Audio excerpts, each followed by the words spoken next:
শ্রীকৃষ্ণের কালীয় দমন লীলা আমরা সকলেই জানি, কিন্তু আপনি কি কখনো ভেবে দেখেছেন কেন কালীয় নাগ যমুনায় বসবাস করতে এলেন?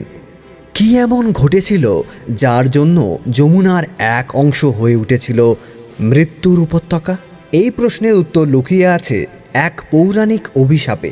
ভক্তিসাগরে ভেসে যেতে সাউন্ড অফ পুরাণ চ্যানেলটিকে সাবস্ক্রাইব করুন আর মন থেকে বলুন জয় শ্রীকৃষ্ণ। হাজার হাজার বছর আগে যমুনার তীরে বাস করতেন একজন মহান তপস্বী ঋষি সৌভরী।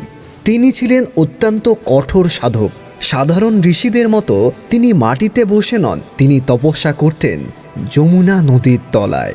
আর সেই জলের মধ্যেই মহানন্দে বাস করত সমস্ত জলজ প্রাণীরা। এই প্রাণীদের প্রতি তার ছিল অপরিসীম ভালোবাসা ও করুণা। কিন্তু হঠাৎ একদিন আকাশ কাঁপিয়ে সেখানে উপস্থিত হল দেবতার বাহন শক্তিশালী পক্ষীরাজ গরুড়। গরুড়ের স্বভাব ছিল সাপ ও মাছ ভক্ষণ করা। সে যমুনা জলে নেমে মাছ শিকার করতে শুরু করল। এই দৃশ্য দেখে সৌভরী ঋষির হৃদয় ভেঙে গেল। তিনি গরুড়কে অনুরোধ করলেন সেই স্থান ত্যাগ করতে এবং এই প্রাণীদের হত্যা না করতে। কিন্তু গরুড় সেই কথা অমান্য করলে ঋষি ক্রুদ্ধ হন এবং তাকে অভিশাপ দেন, সে যদি কোনোদিন এই যমুনা নদীর এই স্থানের সামনে আসে তবে তার মৃত্যু অবশ্যম্ভাবী। ঋষি তপস্যার শক্তি এতটাই প্রবল ছিল যে গরুড় সেই অভিশাপ মাথা পেতে স্বীকার করলেন এবং সেই স্থান ত্যাগ করলেন।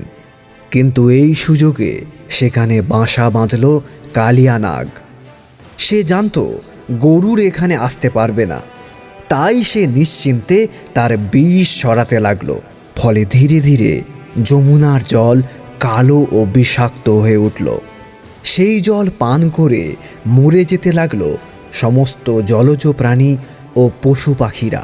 ফলে পরিবেশ হয়ে উঠল ভয়াবহ। কিন্তু অন্যায় বেশি দিন টেকে না, তাই এই ভয়াবহ পরিস্থিতি থেকে উদ্ধার করতে বৃন্দাবনে আগে থেকেই অবতীর্ণ হয়েছিলেন ভগবান শ্রীকৃষ্ণ। একদিন শ্রীকৃষ্ণ তার বন্ধুদের সাথে খেলা করছিলেন। খেলতে খেলতে সেই যমুনা নদীর তীরে তারা উপস্থিত হন। কিন্তু তার বন্ধুরা যমুনা জল পান করে অসুস্থ হয়ে পড়েন। প্রিয়জনদের বিষে আচ্ছন্ন দেখে স্বয়ং শ্রীকৃষ্ণ যমুনার জলে ঝাঁপ দেন। তারপর শুরু হয় কৃষ্ণ ও কালিয়া নাগের মধ্যে ভীষণ যুদ্ধ। অবশেষে কৃষ্ণ কালিয়া নাগের মাথার উপর উঠে নাচতে শুরু করে। কৃষ্ণের নৃত্যে কালিয়া নাগের সমস্ত বিষ বের হয়ে যায় এবং সে দুর্বল হয়ে পড়ে। অবশেষে কালিয়া নাগের স্ত্রীর ও পুত্রের অনুরোধে কৃষ্ণ তাকে মুক্তি দেন এবং যমুনা ছেড়ে চলে যেতে বলেন। এটাই ছিল শ্রীকৃষ্ণের এক অপার লীলা। সাউন্ড অফ পুরাণের সঙ্গে যুক্ত থাকুন আর মন থেকে বলুন রাধে রাধে।